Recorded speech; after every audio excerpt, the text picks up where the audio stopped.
Hey nerds, Bevan here, welcome back to my channel. Last week I talked about wrestling figures that I purchased, and today I want to talk about wrestling figures that I wish I owned. So today we are going through my top 5 WWE Mattel Elite figures that I wish I owned. Number 1 on this list, and this is actually number 1, this is my most wanted Elite figure out there, and that is Elite 16 CM Punk. This figure is taken right out of Money in the Bank 2011, which was the big event where he won the world title from John Cena and left the company, went through the crowd, put the belt in his fridge in his house, took a picture of it, and then showed up a month later to do something about it. But this is the figure I want the most. CM Punk is one of my favorite wrestlers of the last 10 years or so. I am sad that he's gone, but I'm not holding out hope that he will come back. But I am holding out hope that one day I will own this figure. Now, the rest of these aren't in any significant order at all, but let's just call it number 2 on the list, and that is Elite 15 Kevin Nash. Anyone who knows me as a wrestling fan knows I love WCW. Back in the 90s, I was more into WCW than I was WWF. And I was way more into the NWO than I was to D-Generation X. This is my favorite version of Kevin Nash. They recently put out the Ringside Collectibles version, which might be the one I settle for because this Series 15 one goes for probably too much money than I can convince my girlfriend to justify for me.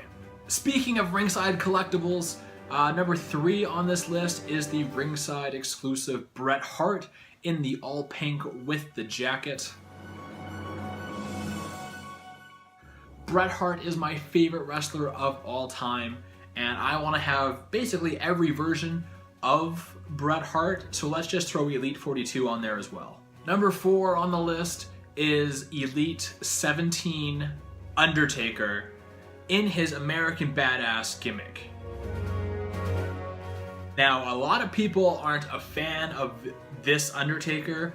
They think the Undertaker should always be the dead man. He should always be like some kind of zombie, Frankenstein kind of character. But I really liked this version of the character. It humanized him. It allowed him to speak more in a more human way. It allowed him to get over a character using words as opposed to using silly gimmicks and special effects and everything like that, like the Urn and Paul Bear. He was able to get over on his own merit. And that's why I liked this character, and that's why I want this figure. And number 5 on my list is Defining Moments Randy Savage. I've got a couple Randy Savages already. I've got the Macho King version that was in the Hall of Fame series.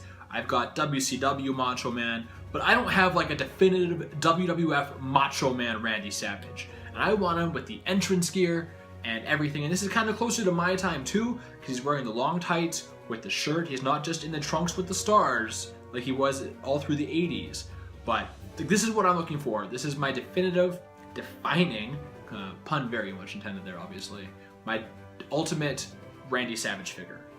Honorable mention goes to Defining Moments Surfer Sting. Not because this figure is rare by any means, it just never came to my area, and I want it because Sting's my second favorite wrestler of all time, and I think I should have it. If you have that one figure out there that you've never been able to see at retail, hit that like button, because we've all been there. We've all had that one figure that we're after, in my case, Defining Moments Sting, that just never ever comes to your stores. You're there every week, you're there every 2 weeks on your lunch break from work, and you're just hoping to see it one day, and you never do. Sting is mine. I need that figure. The rest of these figures just kind of came up before I got into the line. By the time I actually jumped into collecting the Elites, they were probably already at series like 32 or 33 or something like that. Pretty sure the Shield were already coming out in Elite form, so I was behind the 8 ball to begin with. But that's Sting. That's a recent figure. Shame on you, Canada. You should have that figure here. Thank you for watching. If you haven't already, I would very much appreciate if you could hit that subscribe button.